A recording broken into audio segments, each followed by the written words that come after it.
এবারে বেলামে চায়ের আড্ডায় নির্বাচন।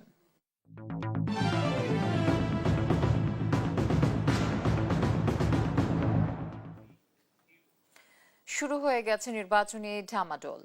প্রচার প্রচারণায় ব্যস্ত সময় কাটাচ্ছেন প্রার্থী সমর্থকরা, দিচ্ছেন প্রতিশ্রুতি। ভোটারদের আছে চাওয়া পাওয়া, যেসব নিয়ে চায়ের আড্ডাও হয়ে উঠছে জমজমাট। কুষ্টিয়া থেকে আরো জানাচ্ছেন নাহিদ হাসান তিতাস। প্রিয় দর্শক, বেলামে প্রেজেন্ট চায়ের আড্ডায় নির্বাচন। আজকের পর্বে কুষ্টিয়া থেকে আমি রয়েছি নাহিদ হাসান তিতাস। ত্রয়োদশ জাতীয় সংসদ নির্বাচন যত ঘনিয়ে আসছে ততই প্রচার প্রচারণায় সরগরম হয়ে উঠছে নির্বাচনী মাঠ। চায়ের দোকান থেকে চায়ের আড্ডা, সর্বত্রই নির্বাচনী আড্ডা। আজকে আমি রয়েছি কুষ্টিয়া ৩ আসনে।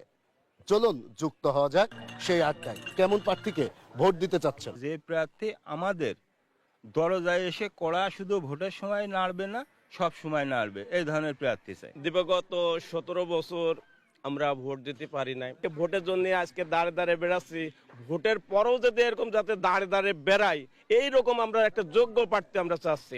মানুষের ভিতরে যে একটা আকাঙ্ক্ষা, সেই আকাঙ্ক্ষা পরিলক্ষিত হবে এবারকার নির্বাচনে, এটা আমি মনে করি। চলার কথা দুটো দল আছে, জামাত ইসলামী আর জাতীয় দল বিএনপি। দেখবে যে কাজ করবে তারাই বেশি করে। দর্শক, বেলামে প্রেজেন্ট চায়ের আড্ডায় নির্বাচন আজ এ পর্যন্তই। নির্বাচনের যে কোনো আপডেট দেখতে চোখ রাখুন দেশ টিভির পর্দায়।